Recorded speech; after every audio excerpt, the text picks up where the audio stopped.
Good morning. Kate here, bringing you this week's Monday Mission. And this one was another one of our polls. So I'll put up polls every once in a while on Instagram to see what's coming up for you all and where you feel like we need some support. And the majority of you said stress and overwhelm. Or burnout and overwhelm. So that's what I'm going to kind of do a combo today of that. I think we could, do a ton of videos on this topic, but I'm going to try to do it in a short little one today with just a few takeaways that I do when I find myself feeling overwhelmed and how I've come to kind of reframe overwhelm in my life. So first of all, I want to recommend this book. If you haven't read this before, it's called Burnout, The Secret of Unlocking the Stress Cycle by Emily and Amelia Nagoski. And I am just a little bit into it. So I haven't read the whole thing, but I heard them on a podcast with Brene Brown, and they were excellent in just, what they shared on that podcast. So they were talking about their book. So if you want to really learn more about it, this is a great one to pick up. I'm really enjoying it so far. So, burnout and overwhelm. So overwhelm, this is the perfect one to do after people pleasing, I think, because our last topic, last week was about people pleasing. People pleasing can lead to burnout and overwhelm, right? So when we are trying to uphold an image because we want to kind of manage how other people see us, when we have trouble saying no because we want to be liked, those things, people pleasing, can lead to overwhelm and eventually burnout. So it's a perfect one to kind of do right after that. Because if you find yourself being a people pleaser, you're probably finding yourself feeling overwhelmed a lot of times as well too. So the biggest thing to do when you're feeling overwhelmed is, like I always say, is be curious. Have that awareness. Ask why you're feeling so overwhelmed. What's going on? And dig down, dig deep until you get to your answers. Just ask yourself why over and over and over again until you figure out where the feeling of overwhelm is coming from. So for me, I've kind of figured out 3 words that I want to talk to you about today that when I started understanding these and utilizing these, it made a big difference in my feelings of overwhelm. I still get overwhelmed, okay? But remember, feeling of being overwhelmed is caused by our thoughts. Okay, our thoughts cause our feelings.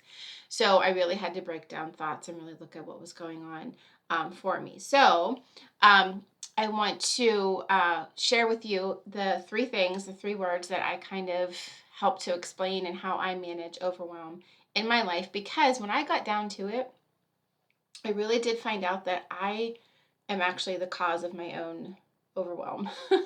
I am the creator of it all with my thoughts and everything that I want to be done and want to have accomplished, and want to be known for being a good mom and being good at my job and wanting to be the best at everything.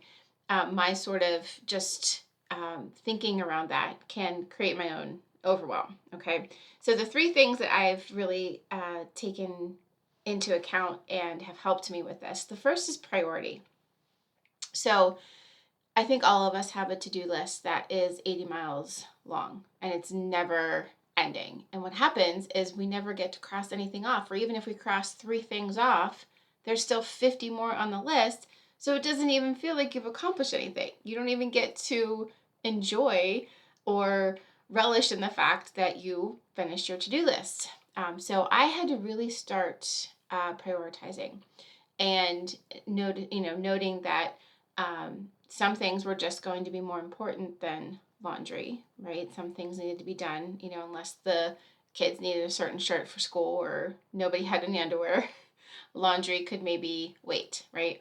So that idea of putting the more important kind of time-sensitive tasks up front and prioritizing really helped me to feel less overwhelmed. And the way that I did that, so this is part of your mission, is to just start out your day with 3 things on your to-do list. Just 3. if you, and say to yourself, if, choose the 3 things that if you got those 3 things done today, you would feel super productive, really accomplished, less stressed, right? Um, and if you do above and beyond that, the 3, great. If you don't, it's okay, because you only really needed to get those 3 things done. Okay. And it may take practice trying to boil it down to those 3 things that you just, have to get done that day. But this helped me immensely to prioritize that to-do list and then to have only 3 things on there so that I didn't have this laundry list that just was never ending and was never getting done. So that's the first part of our mission is priority. Okay, and the second kind of word and reframe that I want you to think about is energy. Okay, so remember the word energy. So a lot of us feel like if we have 15 minutes where nothing is scheduled, that we should be doing something in that 15 minutes. And if we don't, we're lazy, we're not good wives, not good moms, not good workers, whatever we do for a living. And really, if you look at it, it's not how much time you have in the day, okay? It's how much energy and brain power things take, okay? And it's recognizing that some days you are going to have more of that brain power than other days. It can revolve around your cycle. It can revolve around the seasons, the time, the day in the week, beginning versus, end of the week, morning versus evening. I found I am much more productive in the morning. I would rather get up at 5 and start my day and get everything done, because by the afternoon, evening, I'm kind of done. So I just know that about myself. So I'll make sure that the things I really need to get done, or I really need to have a lot of brain power, right? So coming up with my coaching videos and my coaching topics and things like that, that's something that I would do in the morning. That is when I am just much more creative and productive and can use that brain power. But so, 30 minutes of doing something like that takes a lot of brain power that maybe I need a half an hour after that to kind of just chill and do, something that's not very taxing. It doesn't use a lot of brain power. So recognizing that it's not just time. I have to fill up my time, my 15 minutes. How dare you sit down and read a book? Or how dare you, even if you sit down and scroll social media, we have this judgment of ourselves for it. But what you're really doing is your body and your brain, it knows you, and it knows that in order to be productive again, to have another spurt of productivity, you kind of need that rest and relaxation. And you need to increase, get more of that energy and that brain power so you can do those other things in your day. And this was big for me, but recognizing that some days are more productive than others, and that's okay. It just is what it is. But I used to beat myself up if there was a day that I was, just wasn't getting things done, or I just wanted to, watch TV all day or not do something. Um, some days are just going to be like that. And we have to kind of recognize that and allow ourselves to ebb and flow without the judgment, right? Just knowing that that's kind of how it works. Okay, so energy is our second word. Our third word is pivot. Okay, so I did a video, right in the beginning, about how I hate the word balance. Okay, and if you want that video, it's called F Balance. I can send that to you if you message me. I can send you that specific video. But it was all about how I hate the word balance, because I think it's really does us a disservice. So the word balance implies that we can have it all, right? If we just find the right balance, we can eat healthy, work out, drink water, get enough sleep, raise healthy, amazingly happy, creative children, have an incredible relationship with our partner, be the absolute best person at work, right? If those are all the messages that are sent to us. So if we can find the right balance, because it's up to us to find it, right? If we can find the right balance, then all of those things, we can have all of those things. And I'm telling you, we can't. You can have those things at different seasons in your life, But having them all at once, perfectly balanced, is never going to happen. So we can just take the pressure off of ourselves to have that, because that's where a lot of overwhelm came for me, right? So if there was a day that the kids were just really extra needy, right, or they had something going on that I needed to handle with them, right, and I couldn't do the laundry, or I couldn't get the dishes done, or whatever, that I felt defeated, right? When really what I was doing is I was pivoting. Okay. So instead of the word balance, I want us to use the word pivot. That's our third word. Okay. Pivot.